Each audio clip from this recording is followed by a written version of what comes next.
Lembaga Penyiaran Publik Lokal, Radio Publik Kabupaten Sragen, Buana Asri, saluran informasi. Guyub Rukun Bangun Sukawati.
Shalom sahabat Radio Buana Asri Sragen dan khususnya umat Kristen, semoga saudara dalam keadaan yang baik. Kita akan memulai mendengarkan renungan dari program Mimbar Agama Kristen bersama saya Pendeta Enos Bayu Setiadi dari GKI Masaran. Sebelum kita membaca serta merenungkan firman Tuhan, mari kita berdoa. Tuhan, kami bersyukur pagi hari ini Engkau memberikan segala hal yang baik bagi kami.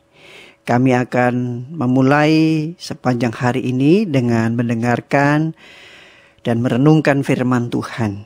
Kami percaya bahwa firman Tuhan akan terus menuntun kehidupan kami, bahkan mengubahkan diri kami untuk semakin hidup dalam kehendak Tuhan. Kami menyambut firman-Mu yang kudus di dalam nama Tuhan Yesus Kristus. Amin. Saudara, saya akan membacakan firman Tuhan dari 1 Samuel 2 ayat 12-18 dilanjut ayat yang ke-26. Adapun anak-anak lelaki Eli adalah orang-orang dursila. Mereka tidak mengindahkan Tuhan ataupun batas hak para imam terhadap bangsa itu. Setiap kali seseorang mempersembahkan korban sembelihan, sementara daging itu dimasak, datanglah bujang imam membawa garpu bergigi 3 di tangannya dan dicucukkannya ke dalam bejana atau ke dalam kuali atau ke dalam belanga atau ke dalam periuk. Segala yang ditarik dengan garpu itu ke atas diambil imam itu untuk dirinya sendiri. Demikianlah mereka memperlakukan semua orang Israel yang datang ke sana, ke Silo. Bahkan sebelum lemaknya dibakar, bujang imam itu datang, lalu berkata kepada orang yang mempersembahkan korban itu, "Berikanlah daging kepada imam untuk dipanggang, sebab ia tidak mau menerima daripadamu daging yang dimasak, hanya yang mentah saja." Apabila orang itu menjawabnya, "Bukankah lemak itu harus dibakar dahulu, kemudian barulah ambil bagimu sesuka hatimu?" Maka berkatalah ia kepada orang itu, "Sekarang juga harus kau berikan, kalau tidak aku akan mengambilnya dengan kekerasan." Dengan demikianlah sangat besar dosa kedua orang muda itu di hadapan Tuhan, sebab mereka memandang rendah korban untuk Tuhan. Adapun Samuel menjadi pelayan di hadapan Tuhan, ia masih anak-anak yang tubuhnya berlilitkan baju efod dari kain lenan. Ayat 26, tetapi Samuel yang muda itu semakin besar dan semakin disukai, baik di hadapan Tuhan maupun di hadapan manusia. Demikian firman Tuhan bagi kita. Saudara, tema mimbar agama Kristen hari ini karakter terbentuk dari keluarga. Saya ingin mengatakan bahwa rumah tangga itu rumit. Karena yang sederhana itu rumah makan Padang. Mengapa dikatakan rumit? Sejak seseorang mau berumah tangga, ia harus memilih pasangan dengan tidak mudah. Ketika ia memilih pasangan, tidak boleh sembarangan. Ada banyak pertimbangan. Iman, karakter, bagaimana tanggung jawabnya, dan lain sebagainya. Setelah menikah pun, mereka yang hidup dalam rumah tangga harus menghadapi berbagai situasi. Bagaimana bertanggung jawab dalam pekerjaan, bagaimana bertanggung jawab dan merawat anak serta orang tua. Kadang dalam kehidupan rumah tangga juga terjadi konflik. Dari yang sepele hingga yang besar. Bisa saja lalu semuanya menjadi taruhan. Keutuhan rumah tangga yang dipertaruhkan. Pertanyaan bagi kita, jadi apa yang terpenting dalam merawat kehidupan keluarga kita? Jawabannya adalah saling menumbuhkan. Dari awal keluarga dibentuk sampai akhir hayat pasangan, semua harus memiliki motivasi untuk saling menumbuhkan. Setiap pribadi bertumbuh mendewasa karena ada anggota keluarga yang berbuat demikian. Namun jika sudah tidak ada motivasi untuk saling menumbuhkan, tentu akan jadi sangat berat dan sulit. Pertanyaan kedua, apa yang ditumbuhkan? Jawabannya adalah karakter dan iman. Kedua hal ini penting dan tidak bisa dipisahkan. Dengan saling menumbuhkan karakter, maka iman bisa terus mengakar dan bertumbuh. Sebaliknya, dengan saling menumbuhkan iman, maka karakter juga menunjukkan buahnya. Jadi, sikap saling menumbuhkan atau merawat karakter dan iman itu sangatlah penting demi kelangsungan hidup keluarga. Namun bagi mereka yang mengabaikannya, membiarkan karakter tidak dibentuk, iman tidak dirawat, di sanalah mulai terjadi kehancuran. Berbagai situasi dianggap sebagai hal yang sepele, tidak perlu diperhatikan. Karena yang sepele-sepele itu tidak diperhatikan, lalu menjadi keretakan-keretakan yang akhirnya mendatangkan kehancuran. Saudara, ada sebuah cerita pada tahun 1999, para ilmuwan meneliti sebuah pohon redwood raksasa yang telah berdiri kokoh di hutan California selama lebih dari 400 tahun. Pohon itu telah berhasil bertahan dari kilat, badai, gempa, dan kebakaran hutan. Namun suatu ketika, tanpa memberi tanda-tanda apapun, pohon ini akhirnya tumbang ke tanah. Apa penyebabnya? Ketika pohon ini dipotong untuk diteliti, mereka menemukan ribuan kumbang kecil yang perlahan-lahan telah memakan inti pohon tersebut. Artinya apa, saudara? Artinya jangan menganggap hal sepele atau kecil, karena jika diabaikan dia dapat merobohkan kekuatan besar. Pilihan atau cara hidup yang kurang baik seringkali dianggap sepele. Namun jika tidak berhati-hati, secara perlahan itulah yang akan meruntuhkan hidup keluarga secara total. Seorang teolog dan pendeta bernama David Odaikes mengingatkan betapa pentingnya mewaspadai hal ini. Ia mengatakan, krisis paling signifikan yang dihadapi oleh negara atau keluarga saat ini bukanlah dalam bidang ekonomi, bukan dalam bidang politik, tapi krisis karakter. Menurut saya, rasanya benar sekali bahwa banyak bangsa dan keluarga akan runtuh dan hancur karena faktor utamanya krisis karakter. Saudara, dalam bacaan kita 1 Samuel 2 ayat 12 sampai 26, kita mendapati bahwa kehancuran keluarga dan pelayanan Imam Eli justru karena masalah karakter. Dalam hal ini, Imam Eli telah gagal mendidik dan menanamkan nilai-nilai firman Tuhan kepada anak-anaknya untuk memiliki karakter dan cara hidup yang baik.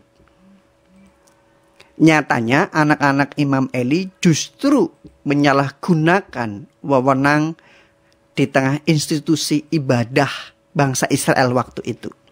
Akibatnya fatal dan memalukan bagi keluarga Imam Eli. Bahkan Allah sendiri yang akhirnya turun tangan untuk menghentikan kebobrokan yang sedang terjadi di baitnya. Tapi justru kita bisa melihat kebalikannya berbanding terbalik dengan keluarga Hana yang betul-betul menanamkan karakter dan iman yang baik kepada anaknya Samuel. Bahkan sejak anak tersebut masih dalam kandungan. Ini yang luar biasa. Ibu Hana sudah mendoakan, memohon berkat dari Tuhan untuk anaknya. Ia bahkan bernasar kepada Tuhan, kelak akan seperti apa anaknya di hadapan Tuhan.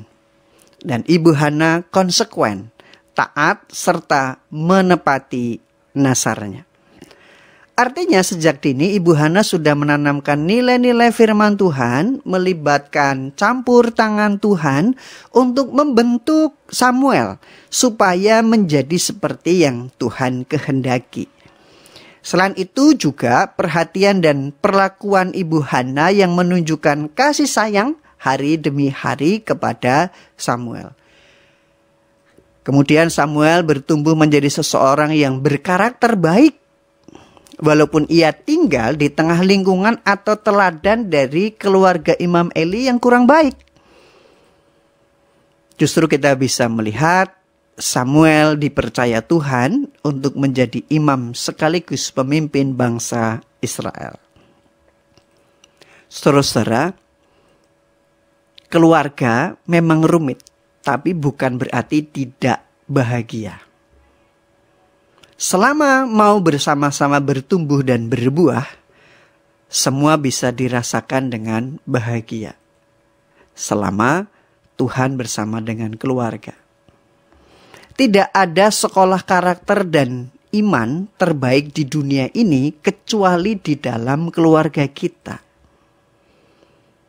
Jadi pendidikan karakter dan iman itu justru terletak ada di tengah rumah tangga dan keluarga kita.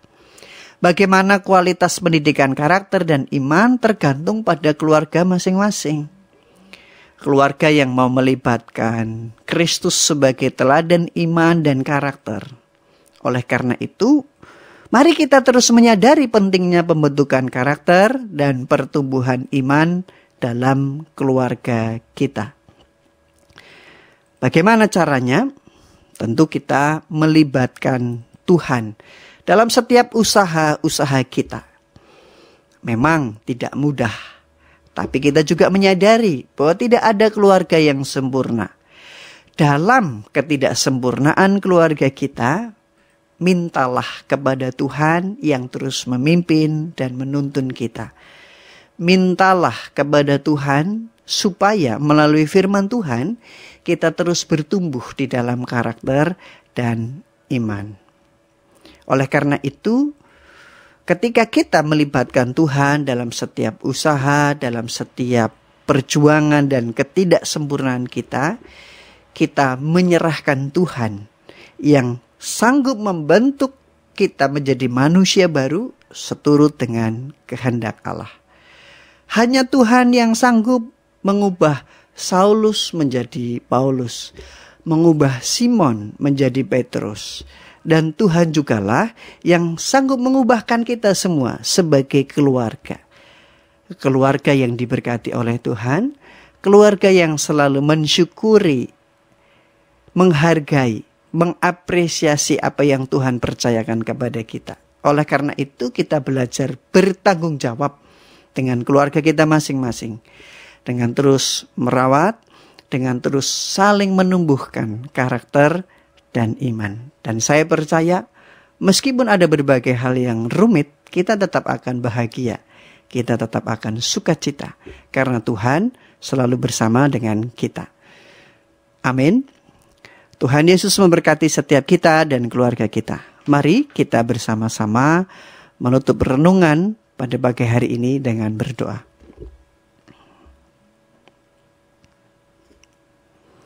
Tuhan sebagai kepala keluarga setiap kami.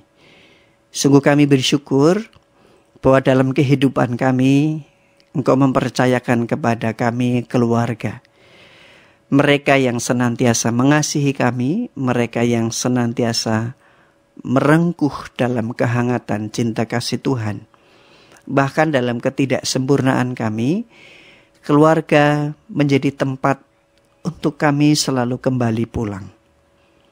Dan kami percaya ketika Tuhan hadir di tengah keluarga kami masing-masing, segala hal yang rumit akan dimudahkan. Kami percaya Tuhan yang menuntun, sehingga di tengah berbagai perjuangan kehidupan keluarga kami dapat melaluinya. Cukup dengan Tuhan terus menemani dan berjalan bersama dengan kami. Tuhan, kami berdoa untuk setiap keluarga-keluarga di tengah berbagai pergumulan mereka. Mereka yang sedang bergumul dengan relasi yang dirasa banyak keretakan. Kami juga berdoa bagi mereka yang bergumul di tengah pekerjaan dan tekanan ekonomi. Keluarga yang sedang bergumul untuk pendidikan anak-anaknya. Keluarga yang sedang bergumul dengan iman serta relasi dengan Tuhan.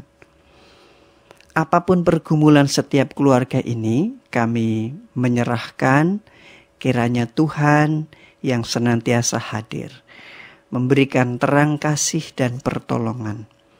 Sehingga setiap campur tangan Tuhan dirasakan, memberi kekuatan dan energi baru untuk menghadapi berbagai masalah dan persoalan hidup. Ajarkan kami untuk terus mensyukuri keluarga yang Tuhan percayakan. Mampukan kami untuk merawat dengan penuh tanggung jawab. Saat ini bersama-sama kami juga berdoa untuk BKUKS. Tuhan memberkati para pengurus, kegiatan program yang ada. Bila semuanya boleh bersama-sama melangkah untuk memuliakan nama Tuhan. Kami juga berdoa untuk pemerintahan kami, Kabupaten Sragen. Kami bersyukur untuk segala kinerja dan tugas tanggung jawab yang sudah mereka lakukan. Kiranya Tuhan juga memberkati pemerintahan kami sehingga mereka terus dapat mengupayakan perdamaian, keadilan sosial, dan keutuhan ciptaan. Inilah ya Tuhan doa dan permohonan kami kepadamu. Dan kami menyerahkan apa yang menjadi kehendak Tuhan adalah yang terbaik dalam kehidupan kami. Di dalam nama Tuhan Yesus Kristus kami berdoa. Amin.